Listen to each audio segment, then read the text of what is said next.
Coucou tout le monde, j'espère que vous allez bien. Aujourd'hui, je reviens auprès de vous avec un nouveau sujet concernant le compte IRCC.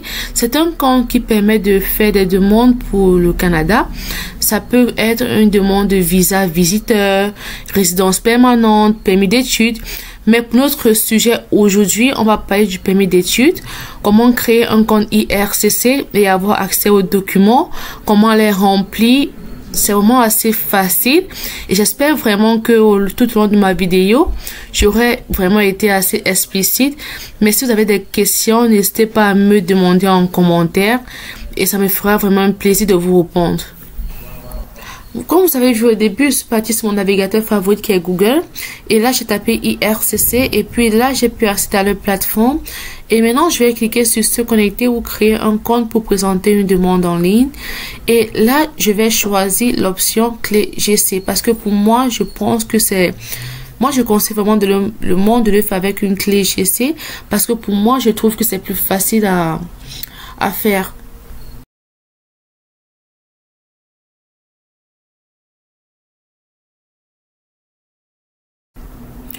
Nous allons cliquer sur s'inscrire à la clé GC pour pouvoir créer notre compte.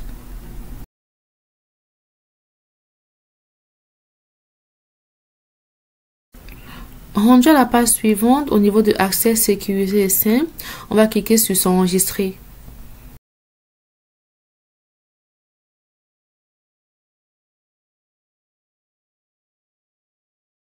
Après avoir accepté les politiques d'utilisation, maintenant je vais créer un nom d'utilisateur.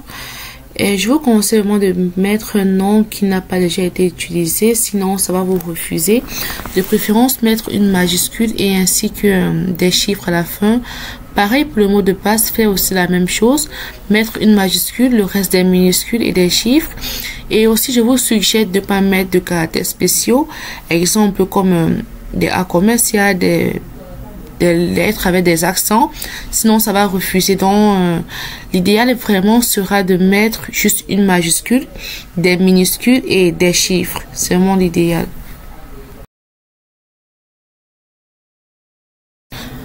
À ce niveau, vraiment, on a affaire à des questions de sécurité.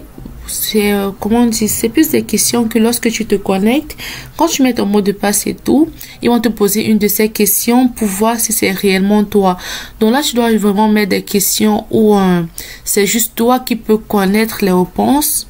Donc des questions vraiment que c'est personnel à toi, tu sais que c'est vraiment toi qui peux connaître les réponses. Mais aussi de préférence, prendre vraiment des trucs assez simples. Ne faites pas aussi trop des trucs qui vont vous dépasser après à répondre.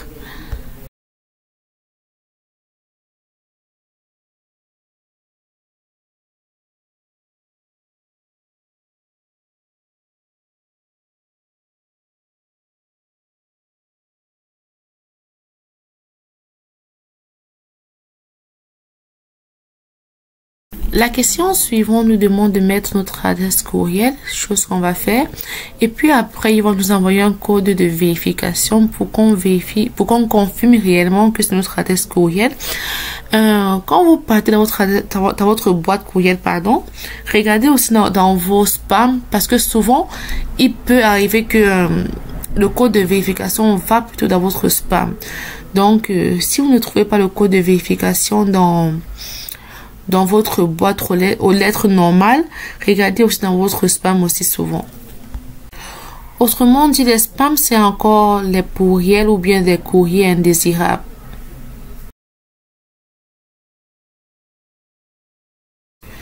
Puis à ce niveau, je vais aller dans ma boîte courriel, je vais copier le code de confirmation qu'ils m'ont envoyé et puis je vais coller ça dans mon compte IRCC pour confirmer que oui, c'est réellement ma boîte aux lettres. Je ne sais pas si ça va être le cas pour tout le monde, mais une fois que vous avez mis votre code de confirmation, ça vous déconnecte automatiquement et ça vous demande de vous reconnecter de nouveau parce que votre compte a déjà été créé. Mais maintenant, je ne sais pas si ça va être le cas pour tout le monde, mais pour mon cas, pour moi, ça m'a déconnecté. Et puis, ils m'ont demandé de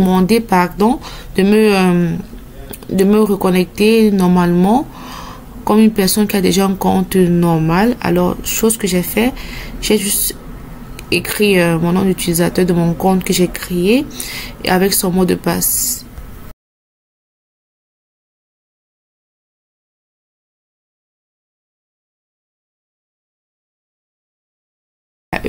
Et puis là, vous voyez les questions de sécurité que je vous parlais tout à l'heure. Vous voyez là, je me suis connectée normalement. Puis il me demande une question que j'avais mis et je dois répondre pour confirmer que oui, c'est réellement mon compte à moi. Rendu à ce niveau, en dessous, on aura plusieurs programmes, mais ce qui nous intéresse, on va présenter une demande pour venir au Canada. Et puis, puisqu'on n'a pas de code de référence personnel, je ne sais pas si c'est le cas pour vous, mais pour mon cas, moi, je n'en ai pas. Alors, je vais cliquer sur visa de visiteur, permis d'études ou bien permis de travail. Et puis, maintenant, dans cette session, je vais remplir en fonction de ce qui m'intéresse à moi. Et puis là, à ce niveau, il me demande ce que je souhaite faire au Canada. Je vais dire étudier. Si c'est visiter, je vais mettre visiter. Mais comme pour le moment, je remplis ma demande en tant qu'une personne qui vient étudier. Alors, pour cette raison, je vais mettre étudier. Et de préférence, je vous conseille toujours de mettre temporairement plus de 6 mois. Pas moins de 6 mois. Parce que habituellement, quand on vient ici pour des études, c'est souvent plus de 6 mois. C'est jamais un programme qui fait moins de 6 mois. Et si jamais vous doutez quoi répondre à une question, il y a des interrogations là qui vous expliquent mieux la question. Là, ça va vous permettre de savoir quoi répondre à la question. Ensuite, à ce niveau, vous allez répondre quelle est votre province de destination.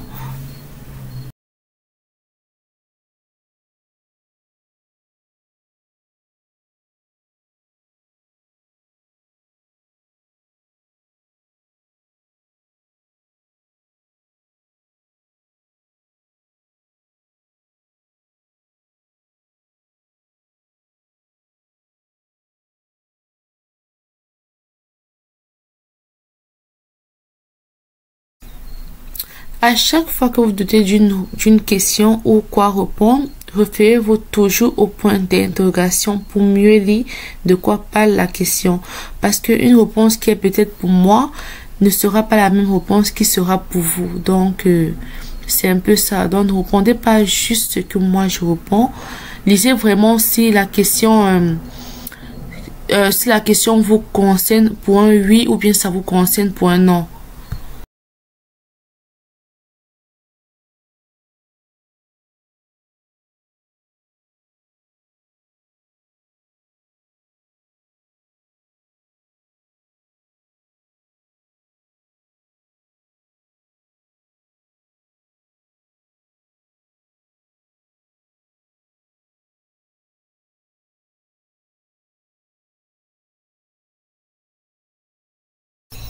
À ce niveau, il vous demande si vous donnez une procuration à une autre personne de pouvoir accéder à votre compte. Souvent, c'est plus souvent pour ceux qui passent par des agences ou bien par des avocats d'immigration. Ce point le concerne souvent plus.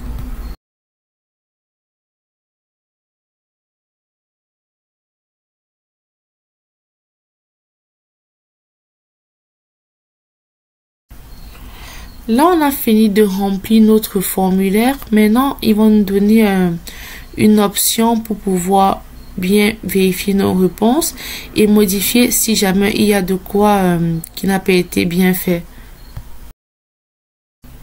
Je vous jure, moi j'aime vraiment le nouveau format de IRCC parce que je trouve qu'ils ont vraiment facilité la tâche au monde. Déjà de 1, il y a moins de documentation à remplir et aussi ils ont mis l'option une fois pour pouvoir avoir accès aux au formulaire que tu dois remplir. Tu cliques une fois sur les formulaires remplis et directement tu les as.